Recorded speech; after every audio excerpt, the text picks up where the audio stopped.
Yes, so let's see when if we go live. Should be, should be. Are we? I think we are.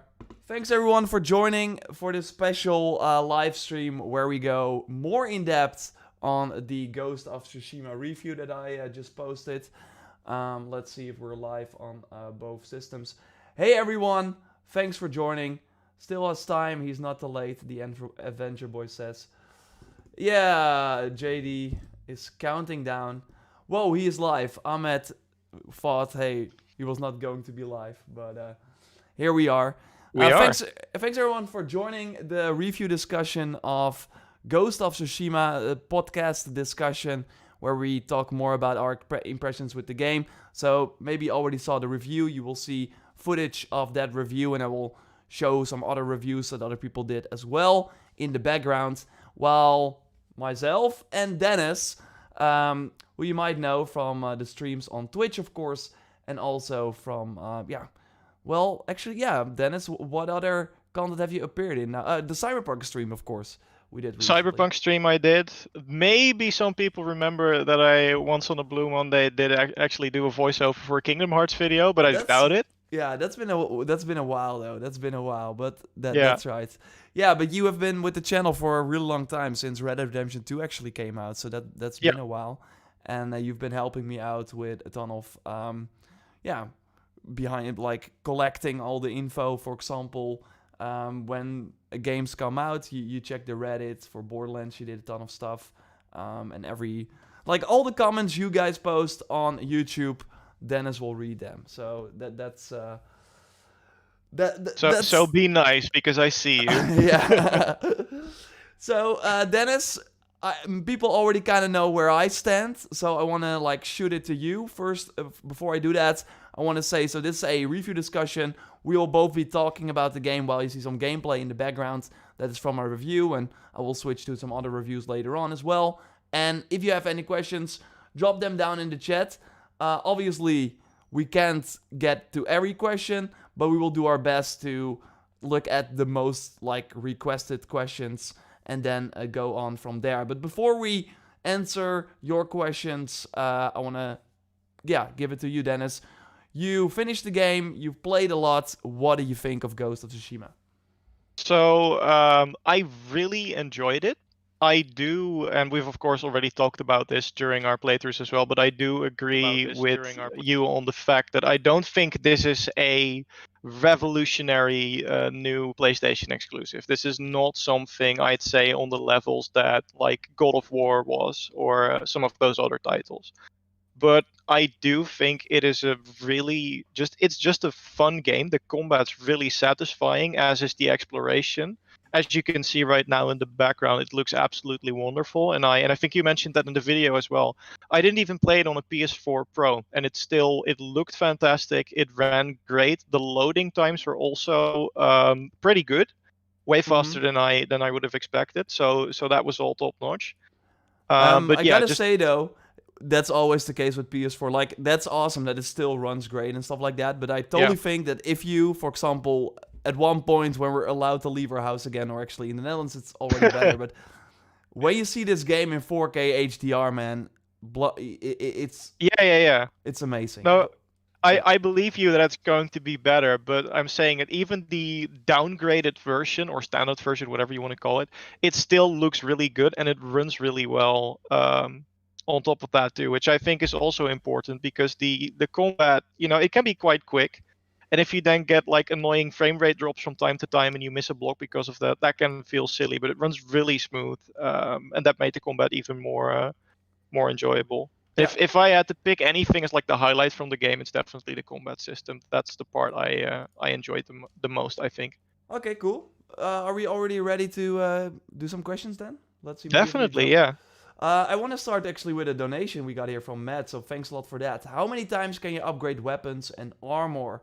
So this is more of a regular game mechanic question. You can upgrade the weapon. I'm not sure how many times, 6 times or something. So 6 or 7 from the top of my head, yeah. Yeah. So you have your katana, and it starts with an amount of damage, and then by finding materials in the world, you can upgrade it by going to a vendor and You have like, for example, from a specific camp, you can get steel, iron, and gold, and when you got that, you can upgrade your weapon, and then you deal way more damage, and you will really notice it. What I really liked is that you really notice that your damage is increased, because archer enemies, for example, they die in like a few strikes, but when you upgrade the katana, you always have to do one strike less. So Yeah. I'm like, I now almost have like the best katana, like the final upgrade. I still need to do the final upgrade, and archers now die in one strike, while before that you need to hit them like 4 times. So I really Yeah. like how when you upgrade your katana, you really feel the overall power. You feel your power increase, and that is like different from your level. Like it really, if you just focus on doing these camps, because actually you finish the game and I'm like almost there, and my katana is better than yours because I did more side Yeah. content, so that's pretty cool. You want to touch on the armor sets? Yeah, the armor sets are also pretty cool, because you can upgrade those as well. I think each one of them has 4 levels of upgrades. So you start out at level 1 and then you can upgrade it to 4. What's really cool, and you already showed this in the review as well, is that they change their appearance based on how many upgrades you put into it. So it does continuously look more awesome the more you upgrade it. And you can actually switch back to the older looks if you prefer those as well. So don't worry if you like the look of an armor when it was unupgraded. You can just switch back. And then Yeah, each that's really cool. armor has 3 different buffs. So like one of them, you can kill one more enemy in the standoffs you do, or you gain an increase to health or something like that. And then when you upgrade the armor, each level up, one of those buffs will be increased even further. And they do actually make quite a big impact on the way you play, because they do really boost like your stealth abilities or just melee combat. I Yeah. think there's one that we both got that really boosts your proficiency with bows and like your archery, so you can be more of like a bowman instead of fight with your katana all the time. So that's really cool. Yeah, it's really about like what do you prefer, and there is an armor set for that. Maybe not at the Yeah. start, but later on in the game you unlock way more. And there's also actually one for exploration. So if you're Yeah, like I was gonna really, say. yeah, if you're really focused on like exploring the world, use that is actually one of the first armor sets that you get. Use that one because the fog of war like disappears at a faster rate when you use that one. Yeah. That's pretty cool. Okay, Cool. so we want to go to another question from Twitch, because I already saw people in the Twitch chat asking. We will like switch it up. We'll do some questions from YouTube and then we'll do some from Twitch. So Yeah. we're gonna I get to you see guys now. one thing. I see Anshito spam a question. Please don't do it. And the Yeah. game is not coming to PC. Bye. Oh, it's going too fast. Timon, can you look into that, please? Okay, I see someone that is something I did want to touch on, because I don't think we touched on that in the review. I see Hitar Original asking, how's the parkour and how are the controls in general? Hmm. So I thought I had some problems with the parkour, but that's in very like specific circumstances. But overall, I'd say it works quite well. There are some specific challenges that you have to do, which involve parkour and also involve the grappling hook that we've already seen in the demo that you unlock pretty early on in the story. Yeah. And most of those are like pretty fun. They're not that challenging, I'd say, but they're fun to do, and they generally treat you with like nice vista. So like if you're into photo mode, go do those, because those It's definitely give you the best pictures, I'd say. it's kind of like the synchronization from Assassin's Creed. Yeah, sort After of. you complete them, Yeah, the camera zooms out and you have like different angles. Yeah, I like those exactly. activities quite a bit. I actually think I have some footage of that a little later here. So Cool. But the one thing I will say is that sometimes when you're climbing down, and especially when you need to climb down using the grappling hook, it can get a little bit janky. Like I've had yeah, a couple of instances where it like wouldn't latch onto a point where it had to in order for me to climb down. But overall, I'd say it works well enough. yeah. I agree. I think actually with like you unlock the grappling hook by doing main story missions, like that's overall a thing that normally is not really the case in open world games. But I would really say do a lot of the main missions first, because you actually unlock some crucial items that are also needed in exploration, because there will be of these shrines that you can only do with the grappling hook. So even if you decide to explore the world, you will reach a point where you do need to continue with the main story to actually complete everything.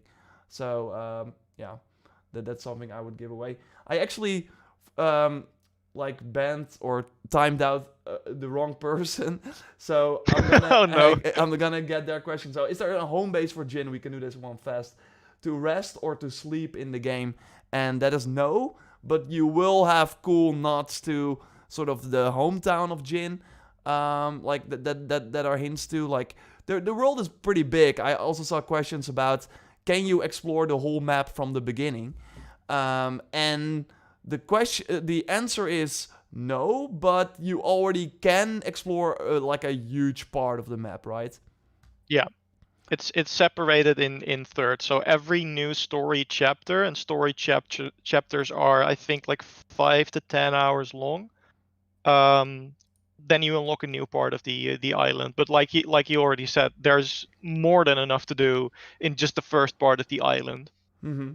Yeah, for sure. Like it's insane, and I would also recommend, because kind of how we play, to give a little behind the scenes action here. Like I ask you to like finish the main story as soon as possible, and then Yeah. I will try and explore everything in the opening map. But I think the game is better played by doing it both together, because again, Yeah. I was like skipping main missions, but in one mission you actually get the assassinate. So that is super important, right? So I could not sneak up to enemies and kill them. That's an ability that you learn. It makes sense for the story, actually. But I thought that Yeah. was that is like a good tip. Normally it's like, yeah, sure, you can skip the main story and just do the open world stuff. But in this game, I would say not really. The map looks kind of small. Ace Attack Gaming says it's totally not. Like It's really not. No, it looks kind of small because you're pretty zoomed in. But really, when you like make your way through the map and you create this sort of path, the sort of it's just not. It's just very small in terms of the overall scope of the map. And I thought I finished everything in the first map, but then I still have people like tell me about the location that I should fish it. So there's really a ton to do. Yeah. You got another question? I can look. Let's see. There's one I can easily answer. Do you get more XP rewards on hard mode? No, you don't. The XP you get is dependent on the activity you do, and it will say for most of the quests whether you would get a lot or a little. Yeah. And then another one that I wanted to touch on, I see someone asking right now, is, are there customization with the sword, aka like cosmetics? Yes, there are. Yes. And some of them are really silly, I think. Most of them are actually pretty cool, but you have to. I think I showed you that one I had with like the fur wrapped around it. Yeah. You can have very. some. You can have some weird things, but it's mostly like just something to put your blade in. Like it's not. Yeah. And the handle of the blade as well. Yeah. Like you see me actually here in this footage. I have you see it delayed, Dennis, but I have here the sort of amber. Yeah, that's not the standard. No, that's not the standard one. You have. That's actually one that has a trophy as well, or maybe that was because that was the first cosmetic item I found in the world. I'm not sure, but either way, that is kind of like a cool sort of thing you can find, and there are multiple of them, and they don't impact your stats, so you can just switch them up freely. No. And there are different ways you can get them. So there are specific places where you can find them. There's like a shrine where there's like a sword kit that's placed on the shrine. You can pick those up, and then some you unlock through missions or challenges. There are actually quite a lot of them. I think from what I know of, like I haven't found all of them. Yeah. But there's like at least I think 10 to 15 different ones. Yeah, quite a lot. So, and yeah, they are all quite different, like funky, but some are also cool. So it really depends on what you want. We have Baby D asks, how are the boss battles? And that's actually an interesting thing. I did not really touch on it that much in the review, but there are totally boss battles, and I would say personally that there are that you have the duels that are like really with the health bar of the enemy sort of in the middle of the screen, kind of more fighting game style, Yeah. where you can also not use your tools. So you're really like focused on sword to sword combat. And then you also have just the tougher enemies in the world, the leaders that can just take more damage, usually have some like allies helping them as well. So Yeah. I would say that that is like the combination of the different boss battles. Overall, they do some cool things to switch the duels up with like characters having special moves that other characters don't have. The leaders are quite similar though, especially if you really Yeah. focus on that type of content. But yeah, what is your takeaway on the bosses? Yeah, I think like the mini bosses, so the leaders, they aren't really that interesting because they're just regular type enemies with higher HP pools. And a higher HP pool still means you kill them I think quite we are. quickly because both you and your enemies die relatively quickly. Um, but those aren't like interesting, I think, in a combat perspective. The duels, however, I think were really cool. Most of them start with this like cinematic zoom out, almost comparable to like some of the duels in Red Dead Redemption. Yeah, for sure. And they're always one on one. The camera perspective changes, so it's much closer to your character.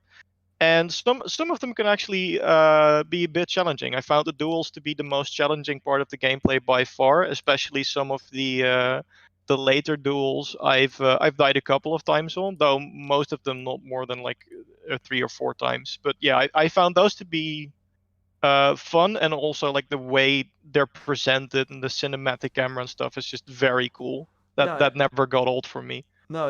I totally agree. And later on, as sort of an open world activity, you can also encounter these duels. I'm not sure if you've Yeah, already seen those, and I actually got some footage of that right here. So that's really cool. And yeah, they really changed the environment up a lot. So while the sort of intro is the same for every duel, it still feels different. yes. Like you said, yeah, really, really, And really there's cool. some really cool cinematic stuff in there. Yeah, for sure. Yeah. I also we had also had a donation there from Anxiety Manifest. Thanks for that. It doesn't let me read your message, so I'm sorry about that. But I appreciate the support, of course. So Dennis, do you got a question? I see someone, actually multiple people asking about the side content. So this is something we did, or you already did touch on in the review, but maybe we can expand on Sure. a little bit more here. So the way side content works in this game is there's a lot of it. There's a lot of different things you can do.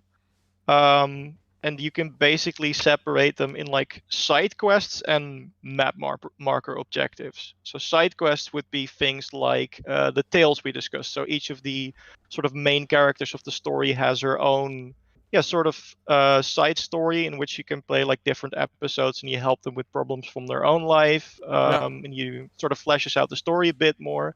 There are some cool Amazing rewards in rewards. there as Yeah. well. Yeah. Yeah, Yeah. I was gonna say. definitely. But I think those are mostly interesting for the extra story they add, because there's some really cool moments in there. Yeah. You also have like random requests from people that are like, I've lost my family, can you go look for them over there? So those are a bit more standard fare quests, I'd say. And then of course the mythic tales we also already mentioned in the review, which are like, there's this musician who tells stories of like ancient heroes from the island, Yeah. Yeah. and all of those give like really cool rewards. So definitely, if you're playing the game and you find one of those, go Were th- play them. were those your favorites, or did you like the tales more that focus more on like the main story characters? There is one tale in particular, which is a really short one, um, that I really like, but that's more for personal reasons. But Okay. I thought all of them were really well done. Yeah. But I think I'd like the Mythic Tales in the end better, also because some of them add some cool like gameplay mechanics. Like I think you remember as well for the for one of them, you went to like a shrine and you found a map there, and then Yeah. you had to stand on the shrine and look out into the valley It's below and hold the map next to it to see yeah. where you needed to go next. And I It's kind thought, of like the photos from Infamous. I yeah, think exactly. yeah. So, Yeah, so Sucker Punch has done this before, where you had to like search for a certain collectible by looking at an image. So that kind yeah, of has returned, and they do they make good use of the touchpad as well. Like this is really one of the first games that actually where I actually was using the touchpad a lot. yeah, Um, oh yeah. So, like for example, if you then want to like have that puzzle zoom in, I can actually show you some footage of it to get a better idea. I think it's over here. oh yeah, we had it in the video as well, Yeah, so yeah. people can So see it. you see like on the Yeah, bottom right here where you can like swipe to the right to the left, and then yeah. you will have like a better idea of what the picture or where you need to go. So that's pretty cool. I see the donation, by the way. Anxiety, thanks for that. We will touch on that question in a second. And also, if you put your weapon away, you also have like do that cool animation where you like Yeah, remove where the you wipe blood. the blood off. Yeah, yeah. Yeah. And I think another one was like the flute. You can use that as well with the touchpad, and the bottom is like the like kneeling and kind of like respecting the opponent. Yeah, yeah, yeah. So that's also pretty cool. Sort of, they're sort of like emotes in a way, Yeah, but I don't know. I never use emotes in games, except for the Borderlands thumbnails. yeah, But for some reason, the wiping the sword thing is just so cool that I keep using that after combat. I don't know why. It just makes you feel like a badass. yeah, for sure. Yeah, it takes some unnecessary time because Jin will like put the sword away anyways. But if you want to Yeah, be yeah, yeah. that true badass, then you totally want to do it. Okay, so let's do that donation now. Anxiety Manifest says, people would love to know more about the story arc, horse mechanics, and swordplay, the stances. So those are things that I also touched on in the review. So yeah, totally go watch that as well after the stream to get another like to see some examples there too. But overall, I would say that let's touch on the horse mechanics first because that's kind of easy to talk about. I think we both agree that they feel great, right? Yeah, they feel really good. Never really had any problems with horse. When you summon it, it spawns really close to you, so you Yeah. don't have to like walk far or fear that the sort of pathfinding doesn't work out. And yeah, it feels really good. Yeah, I liked how it just feels sort of weighty as well. If you like Yeah, compare it to an Assassin's Creed game, that kind of feels like you're just moving faster or something. While here, yeah, I don't know. It felt more like you were actually riding a horse or actually having some yeah. feedback. So Way more akin to like Red Dead, I would say. Red Dead had that as well, where it yeah, actually felt like you were sitting on top of a horse that was moving instead of just increasing your movement speed. yeah. And the camera also helps with that. You're like a little closer to the character Yeah. than those other games. The story arc, yeah. Let's touch on the main story because we haven't really touched on that during this stream. What did you think, Dennis? You can go first because yeah, you finished of course the game. Yeah. So I'm not gonna spoil anything.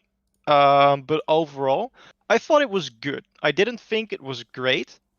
Um, and I do want to say if you want to enjoy the story to the fullest, at least play the tales alongside the story, because the tales flesh out a lot of the characters that'll also appear in the story, and you'll find them to be much more relatable if you also played their stories. But that aside, because that is side content, the main story, like you said in the review as well, had a bit of a slow start, Yeah. but it really got going in the second act, and I think the third act is actually the strongest one of the three. So Cool. that's good. The ending actually was quite fulfilling. There were some cool moments in there. Um, One of the final moments of the story, I think, was a really cool moment. I really like that. But I definitely don't want to spoil that, so you just have to go ahead and play and see it for yourself. So But it's good to know that there's a payoff. yeah, definitely. And Okay, cool. the only real complaint I have is I think that they sort of marketed it as well, like there's this sort of duality in the character of Jin, where he wants to be an honorable samurai, but he also wants to be the hero that the people of Tsushima need, and he needs to sort of let go of that in order to actually save people. Yeah. And I feel like they could have done more with that. There are some conflicts he has, like both him thinking out loud to himself, and with other characters that don't agree with his ways. But I feel like they could have done more to explore like that inner conflict that he has. Yeah. You have Um, some sort of flashbacks to, because that's of course overall the story. Like Jin was a samurai, with his uncle. He was like kind of the leader of the land, and then a sudden out of nowhere the Mongols came and they died because they were like living by the samurai code, and that was just not good enough to defeat the Mongols. And the Mongols were of yeah, course with way more, with way bigger numbers. But instead of like thinking, hey, maybe we can like do a smart tactic, they decided to all stand and wait for them. And the Mongols, of course, do not really live by a code or anything, so they will just do what they think is best. And yeah, throughout the game, you kind of are like, hey, I need to change too because I cannot win by just staying as a samurai. But that's also good to note, and I actually talked about it in videos before the release as well. But it's not like you choose to be a samurai or a ghost. Jin always goes to the ghost in the story, kind of like that's kind of how the story progresses.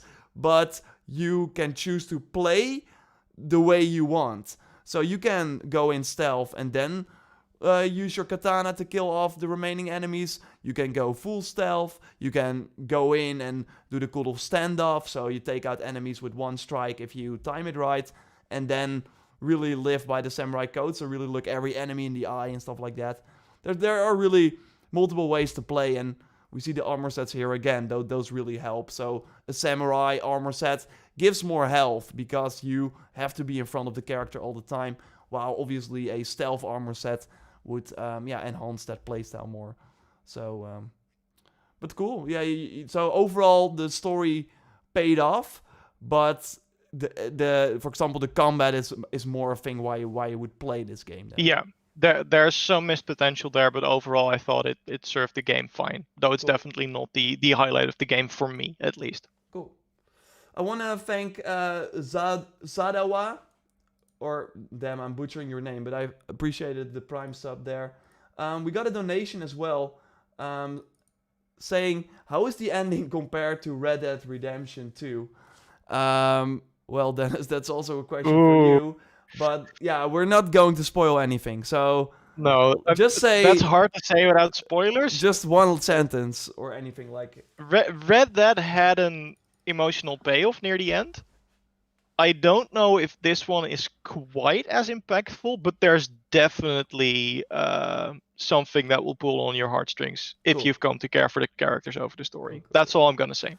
And how many hours? There's no counter in this game. That's kind of annoying actually, because I just played The Last of Us, where you have like a very good counter of how long you've played.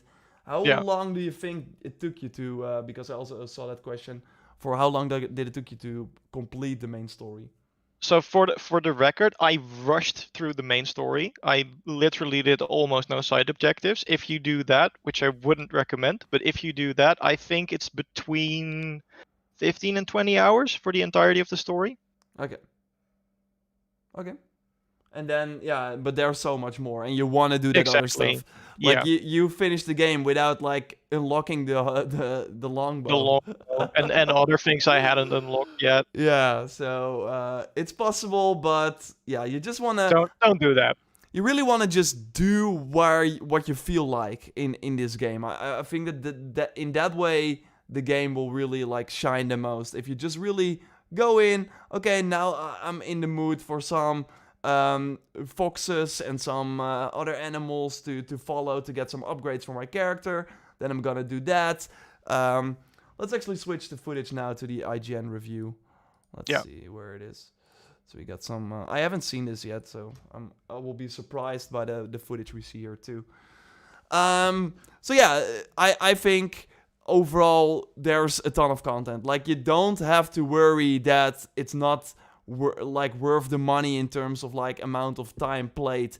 If you really go for everything, I would say it's 70 hours or something. Like really, if you do everything, there are Yeah. even moments. Hey, thanks for the bits there. There are even moments where they repopulate some of the areas. There was also a question we actually saw in the comments under YouTube, like, Yeah. will enemy camps refill? And that is not really the case. Like I said, there's like one part of the story where it's like, hey, the Mongols have invaded some of the camps that you populated before, so you're gonna retake them. But overall, you sometimes also just simply destroy camps. So then you go back and there are just, so it's like there's nothing left. Let's put it that way. So it would be weird for enemies to suddenly go there Yeah. and repopulate it again. So, Especially since you can also use those locations for fast travel after you've continued them. So oh it yeah, would be really weird if you fast travel to them and then suddenly there's a ton of enemies right next to where you spawn. yeah, for sure. So yeah, that's. I'm curious. Like you will reach it faster than I do, I think. But I'm curious that if you've like liberated the whole island, if it will really be like, oh, I cannot fight any enemies anymore. I mean, you already like suggested maybe the patrols will still be there, but Yeah. at one point you also hope that the Mongols will never leave because otherwise you have no enemies to fight. But There's the Straw Hat Ronin, but oh yeah, for sure. But they at some point you would think that their numbers also. that they'd leave as well. Yeah, definitely. So I'm curious to see what will happen if you do indeed clear out like all of those locations. But that's still I still need to put in some work Yeah. in order to get that done. Does the PS4 Pro sound like a fighter jet taking off like in The Last of Us 2, Ari? That's actually a good question. I think it's not as bad as The Last of Us. Actually, I think The Last of Us is worse. So Okay. that's at least out of the like when playing The Last of Us, I really thought, man, this sounds loud. And with Ghost of Tsushima, I never really had that. Okay. Yeah, maybe a question from oh, we got the bits there. Yeah, let's do that. Let's do that question first. Thanks, Darth Lucifer, for that. Yeah. So that the question was, how do you go about finding each outfit? Yeah. There are multiple ways to get them, but from what we know so far, and I don't think we have all of them yet. But some of them are through the actual main story. Some of them are through the mythic tales, and there is one that you unlock through completing a location. And there might be more of those as well. Yeah, we still need to figure that out. But so far, I really like how they give away armors because it's usually like part of a challenge. So you have to do like a specific quest. Like for example, one quest you have to save 6 farms, and the story is kind of that each farm has a key for a certain armor. So after you saved like every person, you get that key, and then you can bring that to a mountain where the armor is like protected and like hidden. So then you get that armor. So it's like a cool payoff. And I really feel, because you like see your character, of course, at all times, it's just so the game changes for me when I finally got like one of the awesome armor sets. I was really like, damn, I look like a badass now. And of course, like, you know, the Japanese armor set, so you know kind of what you can expect. And we will totally do videos on how to get the best armor. Yeah. Cool. And there are some like really cool ones in there as well. Like, where we can't spoil the looks of them.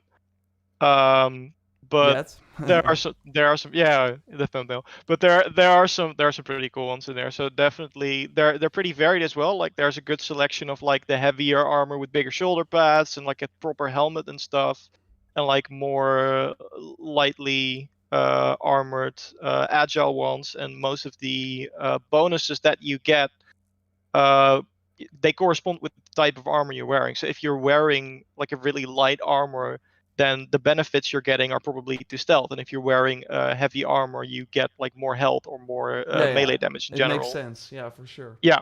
So you'll always like, if you play through the strengths of your armor, you'll always look the part because the look is like similar to the playstyle that you're going for, which I think is a really cool, nice, cool little detail. For sure.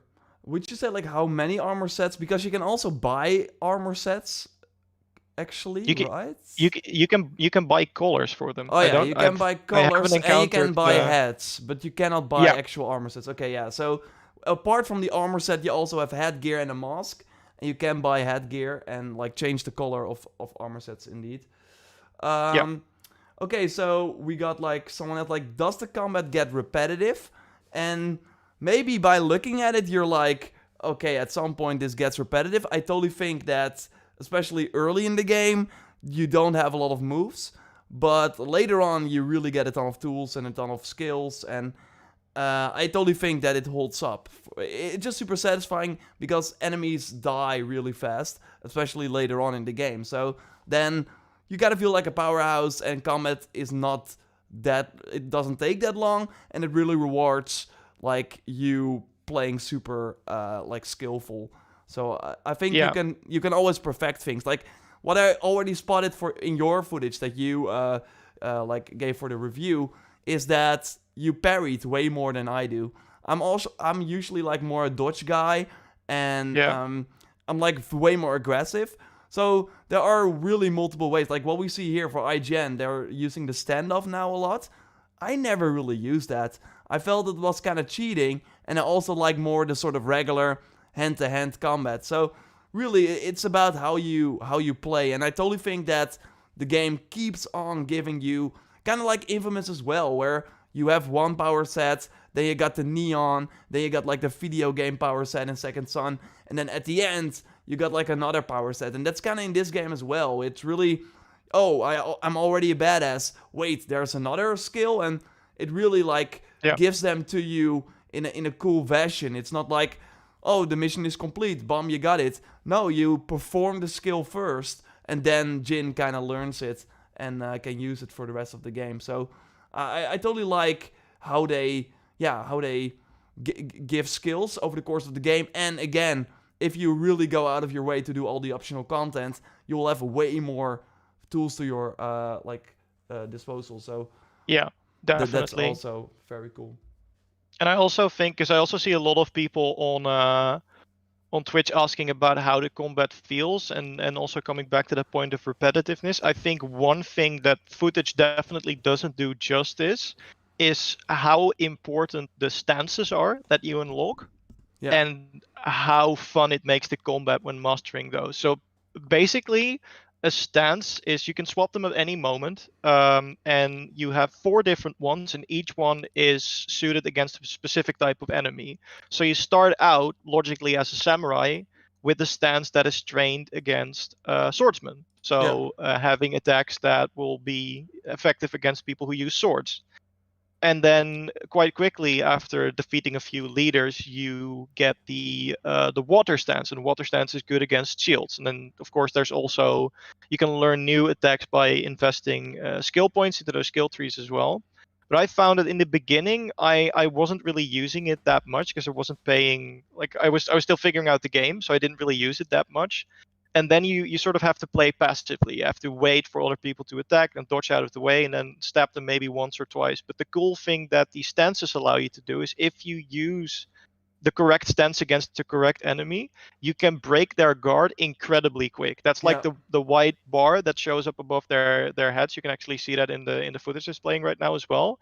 If you break that, they can't block for a while, and that just gives you a window of yeah, opportunity to just attack them. So if you feel like the game is too passive or you're not doing enough damage, that's probably because you're not utilizing the stances that well. And that's a yeah, problem I had in the beginning. But once I figured out how like impactful they are, it really makes you feel super badass when you like correctly dispatch 4 or 5 different enemies without getting hit while you're constantly on the offensive. So mastering that is definitely a lot of fun, and also definitely, I think, a big part of what makes the combat yeah. stand out, because I thought it was really good overall. Yeah, for sure, me too. And it's really like easy to switch as well. Like you do R2 and then you have like the multiple options, and Yeah, every like stance is on cross, circle, triangle, or square. So you really easily swap.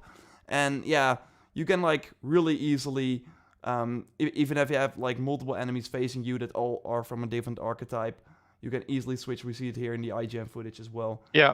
So that's really awesome, and it just gives you some extra satisfaction to you feel like a badass doing it while it's actually pretty easy to do so. And you have like different combos per stance. But yeah, that's always how I played, and I actually found an armor now that really like it benefits from staggering enemies. So if I kill a staggered enemy, I get a lot of health back. So I'm just focused on that all the time, and then I continuously get health back. So there are cool things like that. There's also customization on the blade. You have these charms that you might have seen already. Put them on your blade, and then you have some extra passive bonuses that also are, for example, increase your health, increase your stealth damage, or increase also get health back from enemies. So that will also be pretty cool. And I like the assassination as well. Like I showed in my footage multiple times, the smoke bomb, and then you can assassinate enemies again. So yeah, then you could do like a chain assassinate, and it's really nice because some enemies like have a ton of sort of like big armor. I won't say it's like health because it doesn't feel like Odyssey where enemies have like a health pool or anything. They just have like armor that takes a few strikes to take down. But with an assassinate, most enemies die in one go. So that's always nice to just like focus on that playstyle, in my opinion. And that's really cool. I saw multiple people play now, and they all play differently, and that's really possible in this game. Let's see if we got some other questions here. Let's ban this Lars guy. Or actually time him out. What would you rate the game? Let's save that for the end, Dennis. I feel like that's a good point to end it on. We actually see if I have anything as well. If you have one go on the hand, I'm just scrolling back through. Did you see if you could remap the controls? No, but I can check right now because I have the game running. Yeah, can you check it? Let's are there see. random events endless? So they seem to be endless as long as you're playing. I totally think that if you, for example, fast travel to a specific point that you've already been to, that enemies will be respawn there. We are not sure, like, so the game has a main story, but like we haven't like liberated everything in the game yet. So curious if after that you will still have enemies to fight. I guess that's also kind of your question, right? New Game Plus is a good one as well. We don't know. Like we don't know. No, I don't think it's in the game. It would be awesome actually though in this game. But yeah, definitely. I've also just checked. You can't remap the controls. You can do something that's called simplified controls, but that mainly has to do with sort of quick time events. Don't worry, they're for very specific parts of the game, and I actually thought those were quite fun. mm-hmm. But to make that easier, but you can't remap the controls. But I wouldn't say they felt quite intuitive. It made a lot of sense. Yeah, I agree as well. It was just hard for me to like. I was also able to play Valhalla, of course, for the Ubisoft Forward event, and those attack buttons are on R1 and L1. So switching from square to R1 and L1 was kind of tough to get a hold of. We got Embry Punk subscribing with Prime. Thanks for that. I really appreciate it. Okay, let's see if we got some more questions. Is the story good? We kind of already touched on that. The payoff is really good. I think it gets better over time. Whoa. Yeah. IGN just got an awesome helmet. I did not even found that one yet. That's also cool. I really feel that we might be able to do some sort of fashion thing at the end of a video. Don't you agree? Like, there are some cool things you can do for sure with your character. Like, what the heck is this? It's looking awesome. I like that one. I actually want to know where to find that now. Yeah, I want to know it as well. No hoods in the game. I haven't found it, but you do have like the sort of bandit cap, you keep face wrap. The trophies, we did not really touch on those yet. I think we're both not really like big into the whole trophy hunting thing, right? No, definitely not. So yeah, there are trophies that pop for the main story, and I think overall trophies are really just like complete, like the final upgrade in this. So yeah, there's one thing I'm gonna check real quick because I don't think there was, but I want to make sure before I say this. But I don't think there is one that is difficulty related. Yeah. Because I know that people will ask for that a lot of the time. Yeah. Um, Okay. That's interesting. there is nothing that is difficulty Okay. related from as far as I can see, unless it's a hidden one. But I don't think they would do that. So Yeah. And the bamboo might be like difficulty related because you see it right here in the IGN footage. Like that's pretty hard. It gets some time to get used to. Let's put it that way. Like if you're really in the mood, sometimes I was like tired and playing, and then I hit one of those bamboo sort of things where if you like complete them, you actually get some pretty good rewards. I think the resolve increases after yeah, multiple of them, but you have to like it's sort of a you have to like hit 7 buttons in the right order really fast after each other yeah. to have that go right, and that takes some time to Can get we used to. can we already give a little pro tip for the bamboo challenges, or do you want to save that? No, give it. Okay, so what I didn't realize at first, which is really silly, and you can actually see it in the footage as well. Like you start at 3, then it goes to 5, and then it goes to 7. Yeah. But it'll build on top of each other. So if Oh, the really? first Did you one not is know that? L1 L1 square, yeah, and I don't want people to miss that because then you make it much harder if you don't notice that and you try to recognize each pattern individually. So it's like Ah. the first 3 buttons will always be the same, and then for the next one they'll just add 2 on top of that. So keep that in mind if you get to those, because that Oh, otherwise yeah, that's a good tip actually. Cool. it's way more difficult. Cool. Okay, Um. I do see. I think there are 2 elephants in the room that we need to sort of talk about as well, because I know a lot of people were asking about that in the comments, and I've also seen a couple of comments in Twitch chat as well. So there are 2 games that a lot of people have been comparing it to. Yeah. One of them is Assassin's Creed, and the other one is Sekiro. So I'd say we start with Assassin's Creed. How would you say it compares to Assassin's Creed, if at all?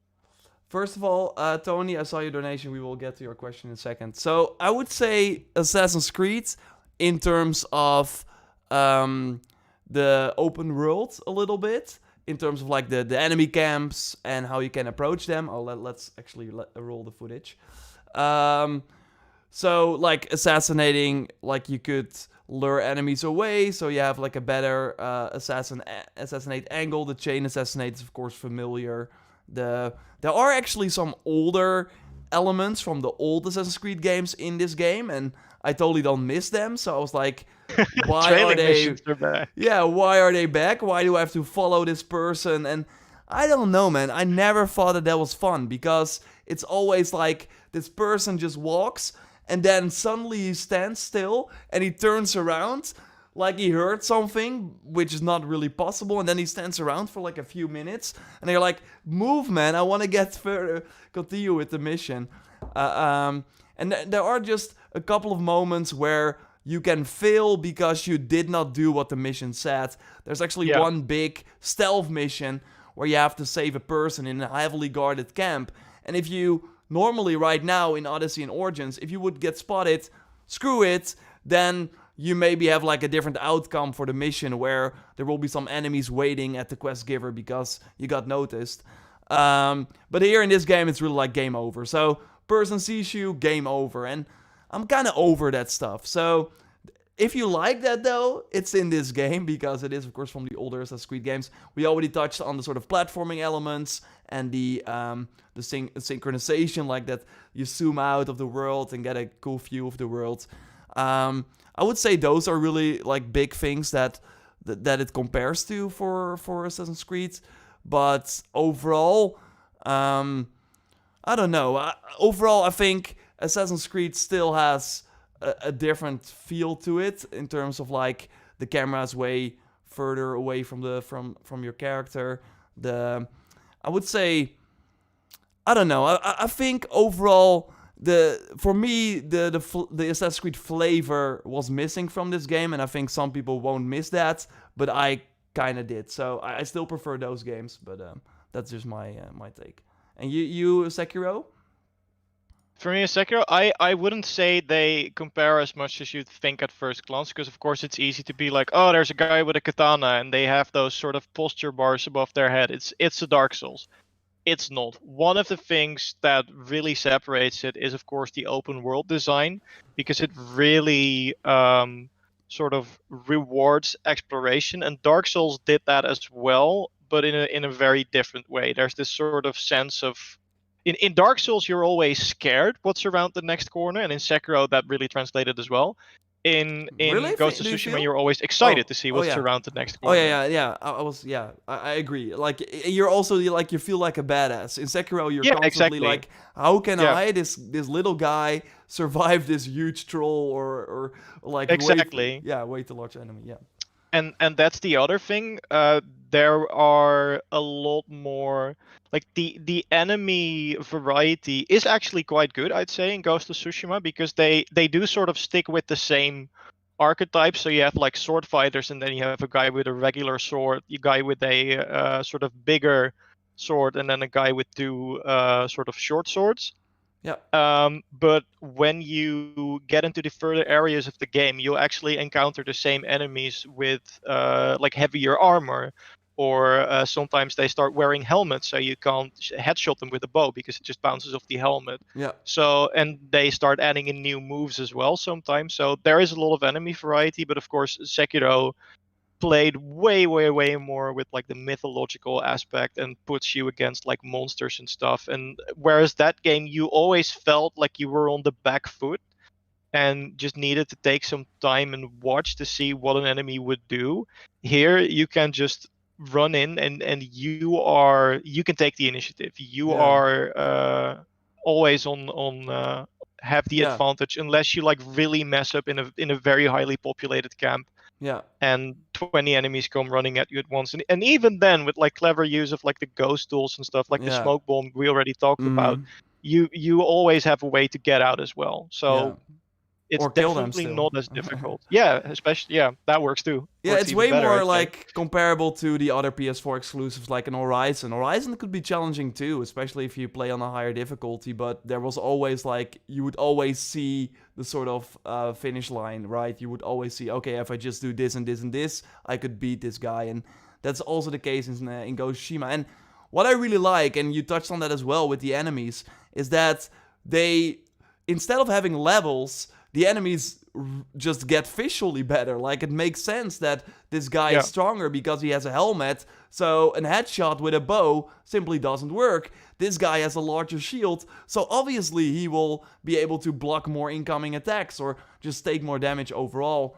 And that's what I really like. And you can still, if you feel like, okay, my Jin is not powerful enough, you can still focus on improving your character and then continuing with the story and exploring the world. So there are ways to like really, and that was not really the case in Sekiro as well. You obviously had some tools that you could collect, but there wasn't really like a level system either. While in this game, you like your katana, I feel is the closest to your level because the higher your katana, the way more powerful you are, and like being able to kill enemies with like one slash instead of five is a huge difference, obviously. yeah, So we will totally be making a video on how you can upgrade your katana as soon as possible. So keep it locked for that. It's gonna be good. Okay, let's see. We got some other questions. I think we covered that one then, right? yeah, Um, definitely. I wanted to go to the donation that we got on YouTube. So thanks again for that. How many variations of the katanas and bows are there, etc.? So I also touched on that in my review. I would totally recommend that you watch that too. Tony, I think your name was right. So there's one katana and there's one like smaller blades that you use for the assassinations. Although you could use, what I really like in this game is being able to jump.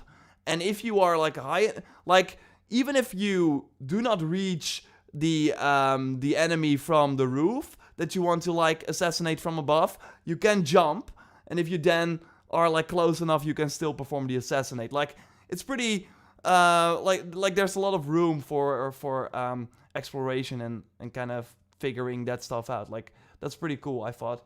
But Yeah, overall, it's more about the customization. We already touched on the handle and sort of the thing where you put your katana in. You can change yeah, that, and you have the bows. You have the half bow that you get from just playing the main story, and you have the longbow, and that's more a sniper, shotgun style bow. So you reach further, and the enemies blast away as well.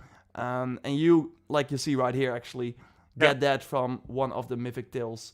So that's like a powerful bow that you see in action here too. So totally go and look into the world, and we will likely do a video on this as well because you don't want to miss this weapon. And in terms of like, there is another weapon, and there are throwable things as well. You already saw a bomb in the footage at one point. There are wind chimes. They already showed in the state of play, like things to lure the enemy away, or like that you get a good angle to assassinate them. So that's pretty nice. And there is another cool ranged weapon that we won't spoil. But yeah, there is enough, I feel. Even if that sounds... I'm always like hyped. I'm so hyped with Valhalla that we finally have new weapons, because from Origins to Odyssey, we did not have any new weapons, while Valhalla already has the flail, and just the dual wield system is already super exciting. I never felt like, damn, I wish Jin could use an two-handed axe or something. I was always like fine with just having the katana, and you see the tools here as well that Jin can use. Like, there's quite a lot. I think there's enough, and you also get just way more as you progress through the story. Yeah, I definitely agree with that. Also, I think because that was part of the question, I think it's good to note that there are actually some visual skins for the bow. I don't think there's as many as the katana, but there are different skins for both the half bow and the long bow that you can use to change the look. Yeah. Yeah, and also horse customization. I see that as well. Like, you have a saddle for your horse, and you can unlock them by... So that's also, like... That's overall, like, also the best praise that I can give this game. Like, covering and playing a lot of open world games. The open world is so rewarding. Like, normally you have these collectibles in games, and they are just there to... Yeah, like a cool sort of necklace or whatever. And you're like, okay, I'm looking at it, and that's okay. But... Here you have these banners, and those are also like, okay, cool banners. But if you actually collect enough of them, you unlock new saddles for your horse. So there's like an extra incentive to go out and search for these collectibles instead of just, yeah, getting the trophy or something like that. So yeah, definitely. I also really like that.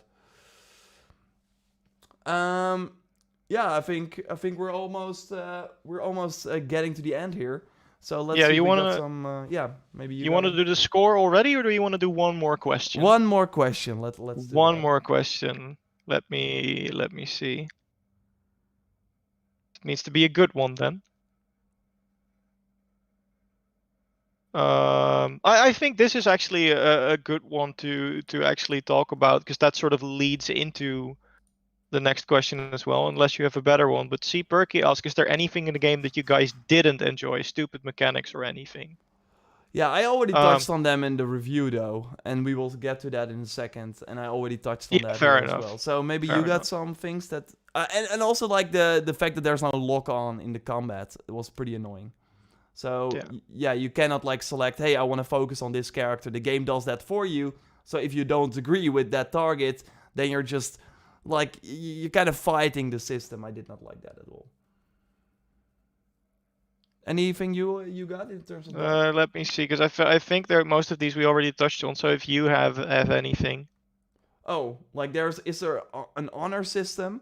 I think that kind of means Adventure Man. That kind of means like killing civilians or something. I don't think that's even possible. No, and there's also no, like, because Infamous had that as well, but they already talked about the way earlier, like a morality system. Red Dead had it too. There's no such thing in the game.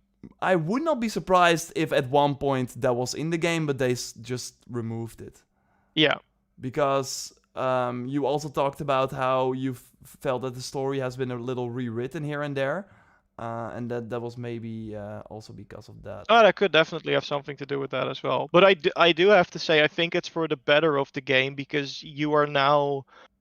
If it would have been anything, it would have been tied to the two different playstyles. And I think the fact that you can so freely switch between being stealthy and just being out in the open and beating everyone in a katana duel really adds to the strength of the game. So I think it's actually a good thing that they didn't impose like a morality system on that. Yeah, Because you can do whatever you want now, and if you want to do one camp stealthy and one camp just call people out and do a standoff, you can definitely do that. Mm-hmm. We got some small quick fire before we do the score. So, did you encounter any bugs? I think the game's actually really well for an open world game. Not a lot of bugs actually in my play session. Yeah, I had one, but that was a very specific thing where like I had to play the flute for one mission for a little story moment, and because I pressed the button too early, it actually wouldn't let me do it again, and so I was just stuck there. But then I needed to reload a checkpoint. It was literally only 10 seconds wasted. So apart from that, really nothing at all. So yeah, I agree. Really, really well done. Really polished. Risa asks, can we or like, oh no, it was not Risa, but I did see people ask, can you swim? Yeah, you can swim. Yes. How long is the story? We touched on that, like 20 hours, and there's like way more content. So if you're just doing the story, then it might be that. But trust me, like you want to do the side missions as well. Change difficulty. Yes, you can change difficulty.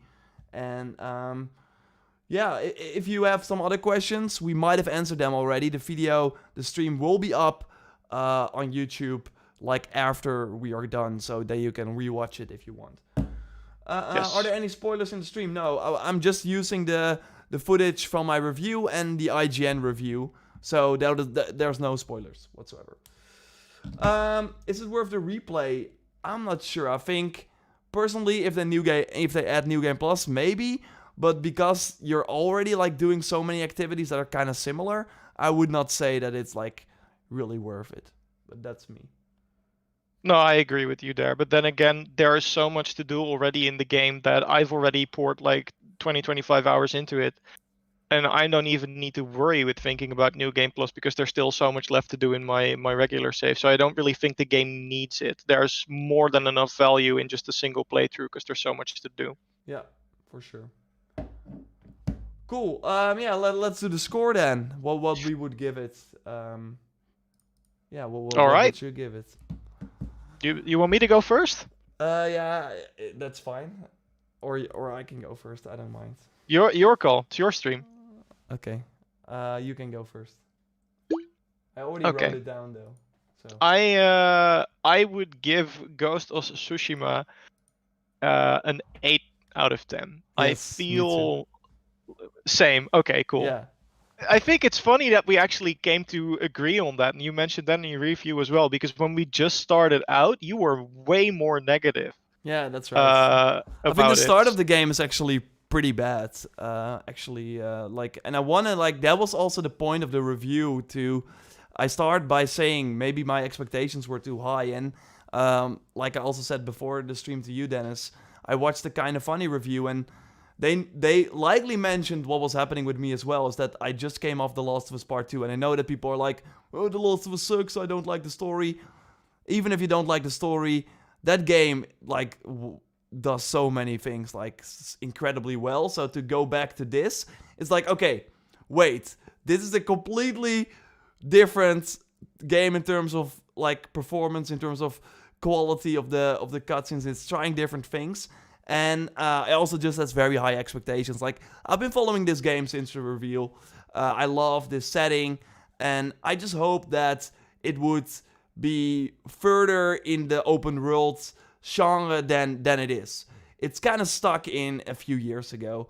And if you then look at Valhalla or Cyberpunk that is coming out this year, then those games really try different things and kind of change the formula up. And this game is still stuck in from a few years ago. And that is fine. But I expected more. So that was kind of where I was coming from.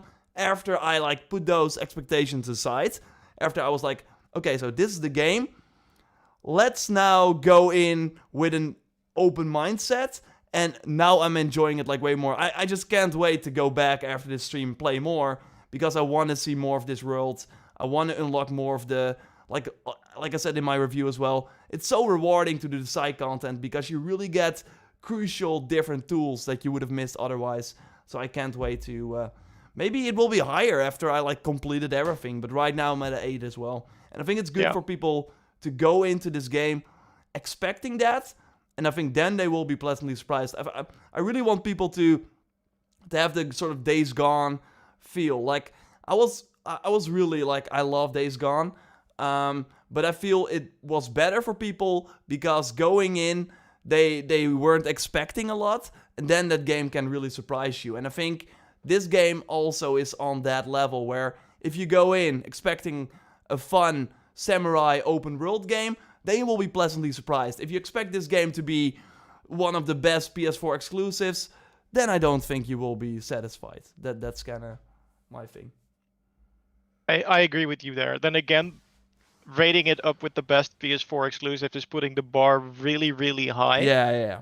And That's what Sony you're created, right. But that's kind of like That's definitely true. Yeah, and the negative effect of every time a new PS4 exclusive, every time you see that PlayStation Studios that are trying to push now, you're expecting something. And really, with God of War and like Uncharted 4 and Horizon and Spider-Man, they constantly achieve that bar. And to then have Days Gone, you were like, okay, that is not on the same level. I still liked it. And then this game, also, and then you get The Last of Us, and like, whoa, it exceeds it for me even. And then you got like this game, and then you're like back to the sort of Days Gone level, in my opinion. But it's awesome that we, like, if you think, like, sorry, we were going on too long, Dance, but if you think no about problem like, at all. Okay, if you think about like the PS4 games this year that you can only play on that system, Final Fantasy VII Remake, like my favorite games of this year, my top 3, all on the PS4 only. Like, it's insane, man. What a year to end. Like, even if I would not say that this is like a system seller, but if I was like hyped for this game, and I would say like it is worth it. Like, there's so much content. I think people will like it, and I think everyone watching videos on the channel are like into these types of games. If you really go in with like this open mind where you do not expect like the next second coming of Jesus, then you will be really happy with this game. And there are PS4 Pro modes. I see people ask about it. Yeah, I actually like figured this out later, but there's like a performance and a resolution mode, I think. So I hope everyone thought the discussion was cool. We're trying new things with the reviews, and I think this is fun to do every time, so we can like answer your questions, share our thoughts, and go a little more in depth on the review. Totally watch that video. It's in the description of the stream on YouTube. Watch it. It's like concise. It's like the heavily edited content that you expect from the channel. We'll likely do a second video tomorrow with more like sort of impressions. I'm still kind of doubting it. I'm not sure if I will do it. But apart from that, like a ton of tips and tricks will be up on the channel starting Thursday. That's when we can start publishing them. Obviously, the mantra here at the channel is no story spoilers whatsoever. We will show you the gear. Like, the gear is cool gear. You want to get it, we will provide it for you. But yeah, that's kind of the final words here, Dennis. Any closing thoughts here? I want to thank everyone for watching and your questions. Sorry we couldn't get to all of them, but there is, of course, always the Friday stream, and I think I know what game I'm going to play this Friday. Oh, so yeah!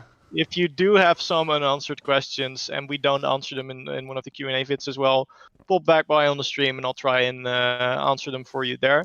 Yeah, you can actually show the game then too. I might actually stream on Thursday. Like, Thursday, we can actually like stream the game legally without Sony banging on our door. So that's actually great. I might do that as well. We are actually looking into more streaming this game because it's like the first real streamable cool game that we can do more often. So it's gonna be fun. Yes.